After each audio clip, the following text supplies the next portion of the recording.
Maka kembali lagi bersama kami di Regia Finansial. Kali ini kita akan membahas tentang PT Bukit Asam Tbk atau saham PTBA. Nah, ini di sini ada disebutkan direktur utamanya ada Asal Ismail, kemudian direktur keuangan dan manajemen risk management atau manajemen risiko ada Farida Tamrin. Utama kantor mereka tuh ada di Tanjung Enim ya.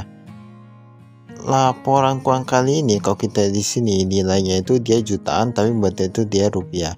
Jadi nanti kali saja dan 1 juta rupiah.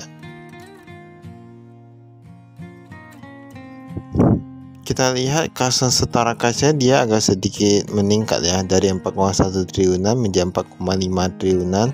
Persediaan dia berkurang cukup drastis sekitar 700 miliaran ya. Berkurang cukup drastis, aset lancarnya juga berkurang. Wah, ini semua kalau kita di sini semua rata-rata berkurang.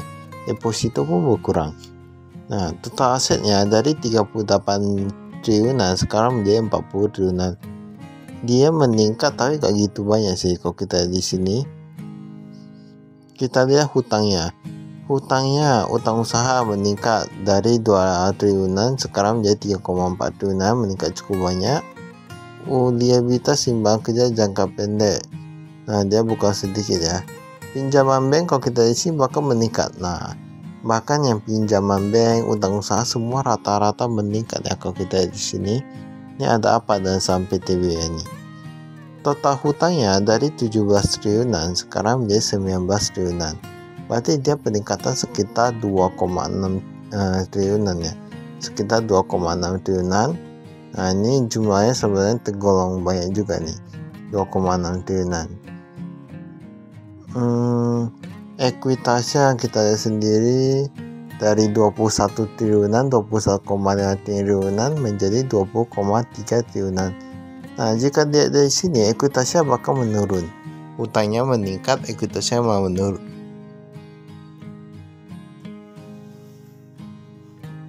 Ini susah juga ya kalau mau kita bilang. Pendapatan dia meningkat dari 27,7 triliunan sekarang menjadi 30,6 triliunan. Laba brutonya dia menurun karena beban pokok meningkat. Beban pokok nanti kita lihat itu mengapa dia mengalami peningkatannya. Sekarang beban umum dan administrasi dari 1,47 menjadi 1,45. Laba periode berjalan dari 3,9 triliunan sekarang menjadi 3,2 triliunan. Dia menurun sekitar 700 miliaran ya kalau kita lihat di sini. Tadi kalau kita lihat persediaan udah berkurang, sekarang labanya berkurang lagi. Nah, ini mengapa nih? Karena kalau kita lihat beberapa perusahaan dia meningkat seperti batubara dan lain gitu. Ini laba yang kepada entitas induk dari 3,7 triliunan menjadi 3,2 triliunan. Ya otomatis menurun ya, karena kalau kita lihat dari laba tahun berjalan saja sudah mengalami penurunan. Pembayaran ini penerimaan dari pelanggan meningkat karena penjualan meningkat, pembayaran kepada pemasok dan karyawan. Nah, dia meningkat, tapi kita nggak tahu ini karena dia bayar kepada karyawan atau enggak nih. Seharusnya gaji tetap meningkat ya. Apalagi perusahaan sekelas PTBA seharusnya tetap meningkat sih. Nah, kalau kita lihat kayak nggak ada mengalami perubahan nih. Karena dia gabungnya, dia katakan 2024 dan 2023 untuk top manajemennya.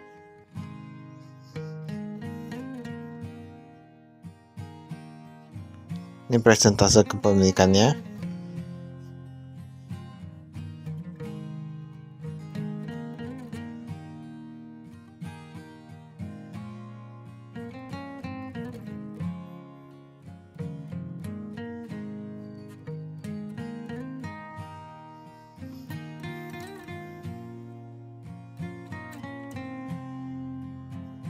Ini kita skip.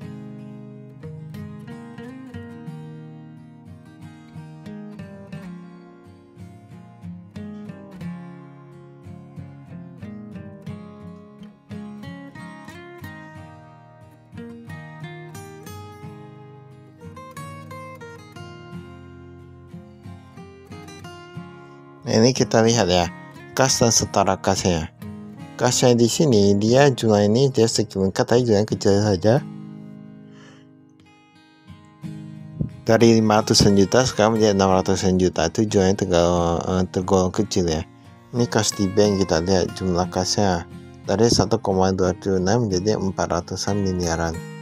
Nah, dia berkurang sekitar 800-an miliaran ya.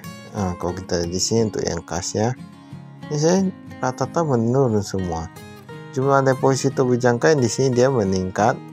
Nah, ini tapi dia kalau kita lihat ini pihak berelasi meningkat ya. Ini rupiah, ini US dollar. Nah, bunganya yang US dollar dia sedikit berkurang, tapi rupiah dia meningkat.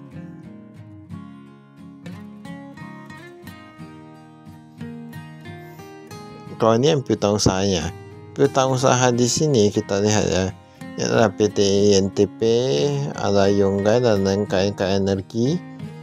Ini semua banyak nih. Kalau yang pihak berhasil kita lihat, yang piutang usaha pihak ketiga 1,9 triliunan, pihak berhasil 2,6 triliunan. Nah, udah biasa itu ya, kalau pihak berhasil lebih tinggi kalau untuk perusahaan seperti ini. Piutang usaha kita lihat yang jatuh tempo lebih dari 90 hari, 400-an miliaran ya. Ini saya tergolong cukup banyak juga. Persediaan tadi mengalami penurunannya. Ini kita lihat yang banyak mengalami penurunan itu yang batubara ternyata. Persediaan batubara, perlengkapan bahkan mengalami penurunan. Minyak kelapa sawit dan kena bahkan mengalami penurunan. Tapi semua rata-rata mengalami penurunan ya. Udah laba turun, persediaan turun, semua rata menurun.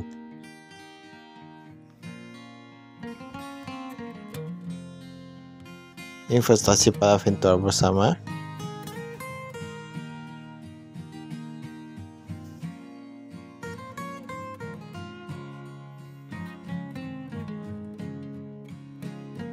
Ya, saya tetap bisa di sini ya.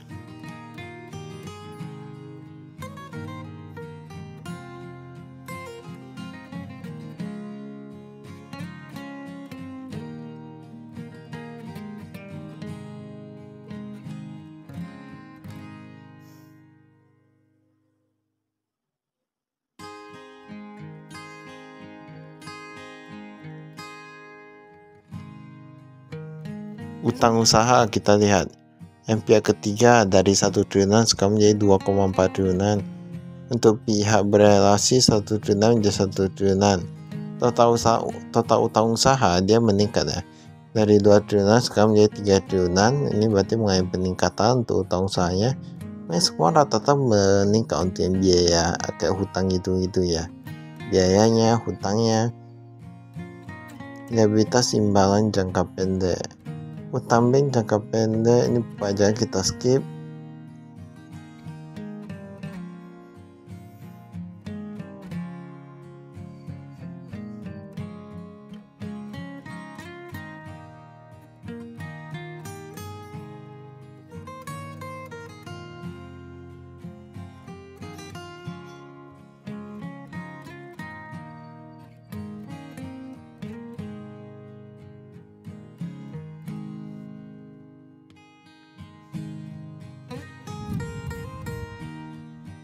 Pinjaman bank, liabilitas sewa.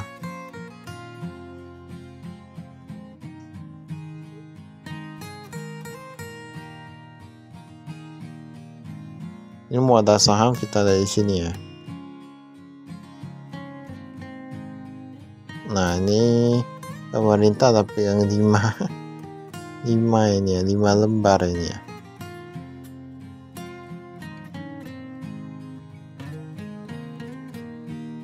Pendapatan kita lihat di sini, di mana dia mengalami peningkatan. Nah, pendapatan mengalami peningkatan, tapi bebannya ikut meningkat, jadi labanya berkurang ya.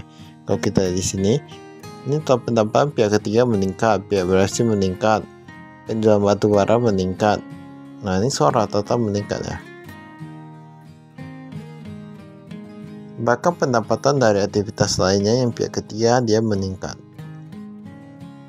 Masa untuk overall dia tetap meningkat ya.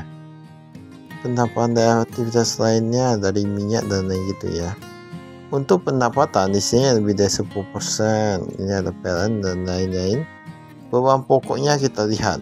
Beban pokok pendapatan yang paling banyak itu yang jasa penambangan, jasa angkutan dan lain-lain.